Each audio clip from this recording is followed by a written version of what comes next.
The kingdom of Veridia nestled deep within an ancient forest, a place where every spoken word since time immemorial had been bound by a peculiar law.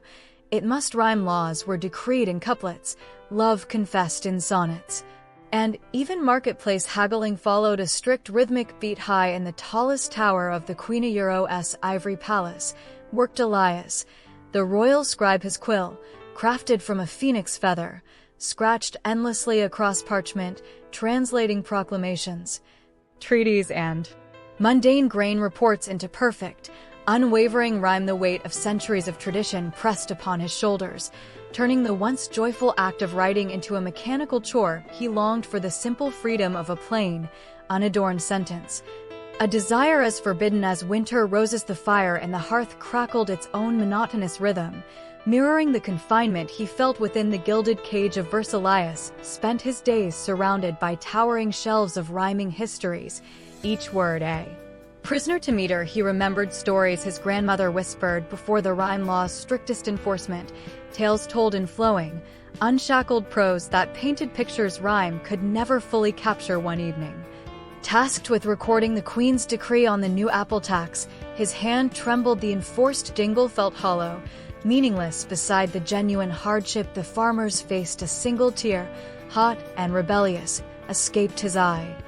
Splashing onto the parchment, it blurred the carefully inked words, for every bushel, silver bright slash must be surrendered by moon's pale light. The stain felt like a silent scream against the relentless, artificial cheer demanded by the rhyme. He stared at the tear's mark, a dark smudge on perfect order, feeling a profound disconnect from the very words he penned that night. Under the watchful gaze of a crescent moon, Elias couldn't sleep. The tower was silent except for the wind sighing through the stone, driven by a yearning he could no longer suppress. He pulled a single, hidden sheet of plain parchment from beneath a loose floorboard. It felt rough and honest beneath his fingertips. He dipped the phoenix quill into the inkwell, its iridescent tip gleaming, taking a deep, shuddering breath. Ignoring the ingrained rhythm pounding in his head, he wrote not a rhyme, but a simple, aching truth. The farmer's hands are cracked and sore. The plainness of the statement, its raw vulnerability, struck him like a physical blow. It felt dangerous, exhilarating, and utterly, profoundly real. The ink flowed freely, unburdened by the need to find a matching sound, simply conveying the image his heart held. He continued, pouring out the unvarnished observations locked inside him for years, the weariness in the blacksmith's eyes, the loneliness of the old gatekeeper, the silent beauty of the first snowflake melting on a windowpane. He wrote of the forest's deep green silence and the sharp cry of a distant fox, things rhymes smoothed over or ignored. Page after secret page filled with the quiet, powerful music of unadorned truth. The phoenix quill seemed to glow with a soft, approving light, as if finally fulfilling its true purpose. Elias felt a lightness he hadn't known since childhood, a sense of connection not to rules,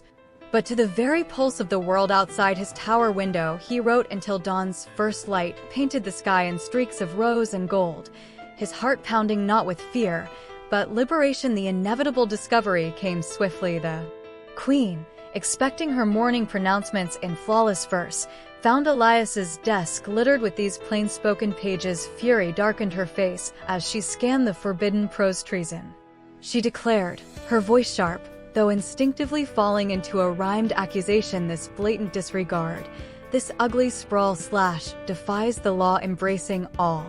Guards seized Elias, the precious pages clutched in the Queen's trembling hand. He stood tall, no longer the weary scribe, but a man who had tasted freedom. Majesty, he said, his voice clear and steady, deliberately breaking the rhyme.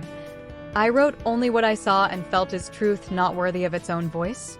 The unrhymed question hung heavy in the air, stark and unsettling. A murmur, unrhymed and shocked, rippled through the assembled courtiers. The Queen, isolated on her throne, stared at Elias, then down at the pages. She randomly read one aloud, her voice losing its customary lilt. The child in the square dropped her wooden doll. She did not cry out.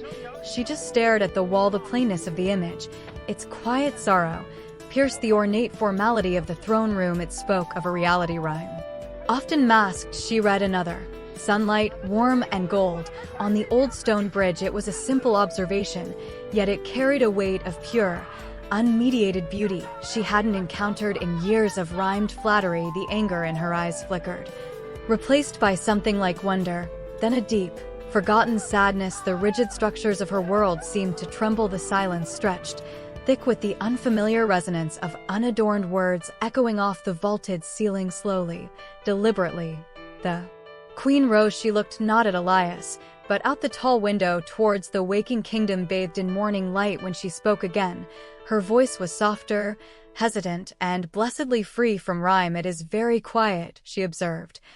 The simplicity of the statement profound, and the light, "It is simply beautiful." A collective gasp, unrhymed and genuine, filled the room. The release was palpable, like a long-held breath finally exhaled. The Queen turned back to Elias, a single tear tracing a path down her powdered cheek, mirroring his own from the night before. "Perhaps," she whispered, the word hanging bare and powerful, "perhaps we have silenced too much." She gestured to the guards to release him, her gaze fixed on the truth-telling parchment still in her hand. News of the unrhyming spread through Veridia like spring sap rising. It wasn't an instant overthrow, but a gentle nodding rhyme wasn't banished. Its joyful cadence still danced in songs and celebrations, but it was no longer a cage. People began to speak simple truths, share plain observations, tell stories in the natural flow of their thoughts. Elias, no longer confined to his tower, became a teacher, showing others the power and beauty of words. Unchained, he often sat in the bustling marketplace,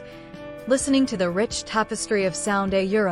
The rhythmic calls of vendors now mingling freely with the unrhymed laughter of children, the plain-spoken bargaining, the quiet murmur of shared news. The Phoenix Quill, he kept. Sometimes he still wrote rhymes for their own delightful sake, but mostly, he wrote the world as he saw it, simple and true. And Veridia, breathing freely at last, discovered a deeper harmony in the unfettered music of the human heart, finally heard.